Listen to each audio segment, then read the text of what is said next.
আমাদের ওষুধের পাশাপাশি থানকুনি পাতার রস, তুলসী পাতার রস, আপেলের জুস, মালটার জুস, পেঁপে জুস এগুলো খাওয়াবে।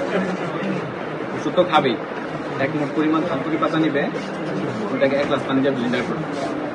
ওষুধগুলো তো সারাদিন ভালো একটা সময় যায়, মানে বলতে একজন বুঝে খাওয়ানো হয় প্রায় আপনার 12 থেকে 15 ঘন্টার মতো সময় লাগতে পারে। ওষুধগুলো মিস করবেন না, ওষুধের সিরিয়ালগুলো ওষুধগুলো ভালো করে বুঝে নেবেন। যে আপনাকে ওষুধ বুঝাই দিবে, ওনাকে বলবেন যে আপনি বুঝছেন কিনা এটা আবার বুঝাই দিবেন, ঠিক আছে? এতে করে আপনার ভুল হওয়ার সম্ভাবনাটা খুবই কম। বিশেষ করে কিছু ওষুধ আছে 2 মিনিট পর পরে যেতে পারে। আমরা এটা কমপ্লিট করার পরে স্যার দেখার পর এটা বলতে পারবো কতগুলো গেছে। কারণ হোমিও ওষুধে আপনারা জানেন যে হালকা একটু ওই কিছু সিমটমস বেড়ে গেলেও এটা আবার ওষুধে কমে যায়।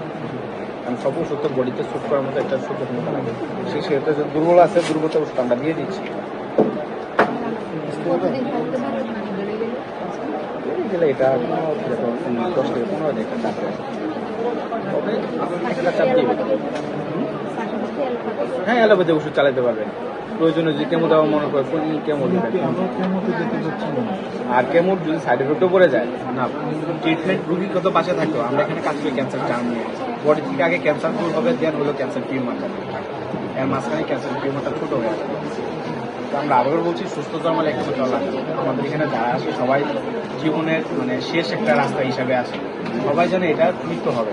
তো সুস্থ করার মালিক আল্লাহ। আমাদের থেকে রুগী সুস্থ হয়েছে। স্যার নিজে বলে সুস্থতা আমার কাছে যাবো।